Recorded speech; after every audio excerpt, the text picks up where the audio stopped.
एक त्रिभुज हमें दिया गया है जिसकी एक भुजा 5 है, दूसरी भुजा 12 है और तीसरी भुजा 13 है और हमें कोट ए का मान ज्ञात करना है।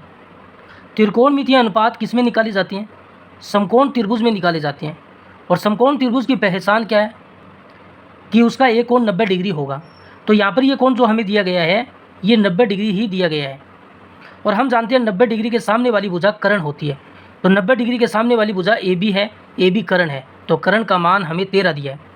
फिर हमारे पास दो भुजा और रह जाती है, एक लंब और एक आधार। लेकिन यहाँ पर हमें कोण का मान कितना दिया? ए दिया है।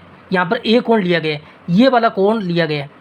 तो हम जानते हैं जब हमें दूसरा कोण दिया हुआ हो, पहला कोण तो 90 डिग्री दिया हुआ होता है क्योंकि समकोण त्रिभुज में एक कोण 90 डिग्री ही होगा, और दूसरा कोण यहाँ से हमें पता चलता है कोण ए है। तो दूसरा कोण दिया हुआ हो तो उसके सामने वाली भुजा लंब होती है। तो इस कोण के सामने वाली भुजा कौन सी है? बी सी है, ये लंब होगी और लंब का मान हमें 12 दिया हुआ है।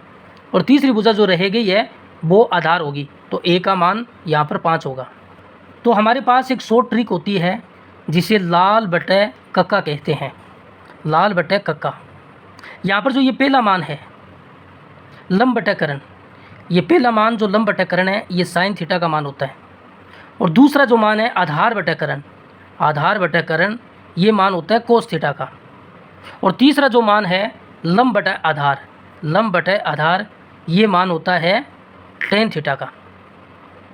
तो हमें तो कोट ए का मान निकालना है, लेकिन यहाँ पर तो कोट का कोई मान नहीं है।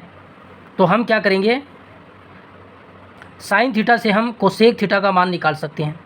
कैसे निकालेंगे? साइन थीटा कोसेक थीटा का उल्टा होता है, तो इसका उल्टा करेंगे। ये कर्ण नीचे है तो ऊपर चला जाएगा और ये लंब ऊपर है तो नीचे आ जाएगा।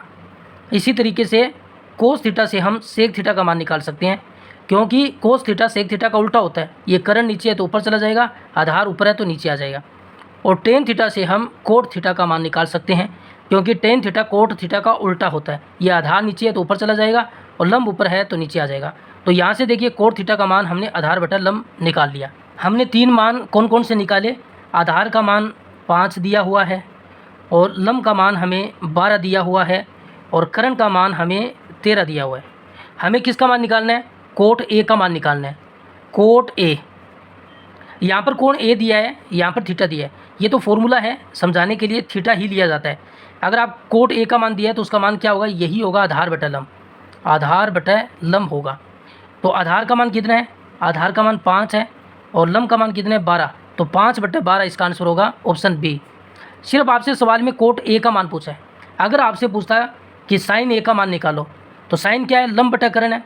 लंब का मान 12 है और कर्ण का मान 13 है, तो 12 बटा 13 हो जाता। साइन ए का मान पूछा जाता तो कोसेक थीटा का मान पूछता, कोसेक ए का मान पूछता तो ये 13 ऊपर चला जाता और 12 नीचे आ जाता। कोस ए का मान पूछता, आधार बटा कर्ण है, आधार का मान कितना है? 5 है और कर्ण का मान कितना है? 13 है, तो 5 बटा 13 हो जाता। तो सेक थीटा इसका उल्टा होता, इसका मान क्या होता? 13 बटा 5 हो जाता।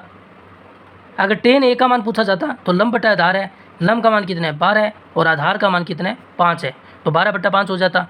और कोट ए का मान हमने निकाल लिया 5 बटा 12।